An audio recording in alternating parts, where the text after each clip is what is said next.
Eto mga boss, nagpasimula na kagad dito nga ang Golden State Warriors dito nga sa NBA trades. Umagang umaga mga boss, eto kagad ang bungad sa ating mga NBA fans. Ano ba naman kasi mga boss no, kinuha lang naman nila dito nga si Dennis Schroeder. Sino-sino nga ba ang mga naging kapalit dito nga ni Dennis Schroeder dito nga para sa Warriors? Tara't pag-usapan natin yan.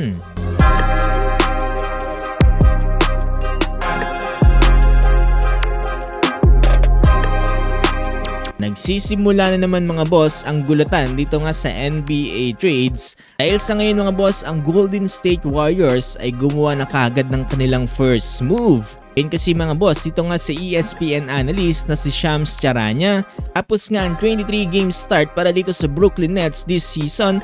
Etong si Dennis Schroeder mga boss ay papunta na nga dito sa West. Itong ang lahat ng to mga boss ay ipina-finalize na lang dito ng Golden State Warriors nga dito sa trade na to na magpapadala kila DeAnthony Melton at 3 second round picks ito nga para sa Brooklyn Nets. Itong 26 years old guard na si Melton mga boss ay nag-average ng 10.3 points in 6 games with the Warriors this season. Nitong November lang mga boss, itong Golden State Warriors ay i-anunsyo kasi na itong si Melton mukhang hindi na makakapaglaro for the remainder of the season matapos nga nitong mag-undergo dito nga sa partially torn ACL.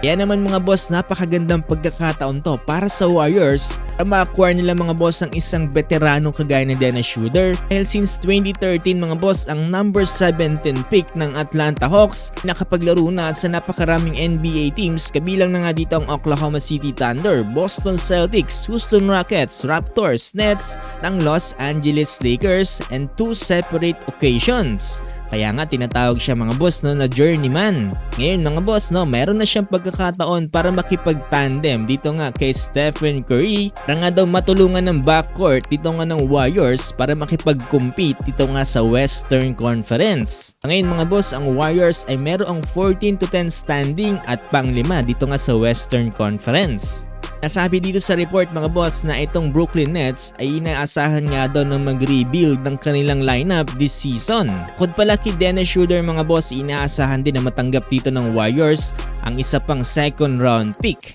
Para sa akin mga boss, panalong-panalo na to para sa Golden State Warriors. Dahil kung mapapansin nyo mga boss, etong si Dennis Schroeder ang isa sa mga pinaka-key players ngayon dito nga ng Brooklyn Nets, kung saan nag-average ng 18 points, 3 rebounds with 6.6 assists, shooting 45% from the field. Yung nakakapagtaka nga na binitawan to ng Brooklyn Nets, kapalit nga dito ni DeAnthony Melton. Para sa akin, panalong-panalo na dito ang Warriors dahil hindi rin ganoon masasaktan ng kanilang lineup para makuha itong si Dennis Schroeder. Yun mga boss, asahan natin na hindi lamang ito ang mga magiging trades this NBA season dahil maaga pa masyado at marami pang mangyayari. Kung kayo ang tatanungan sa tingin nyo, sulit ba ang ginawa dito ng Golden State Warriors?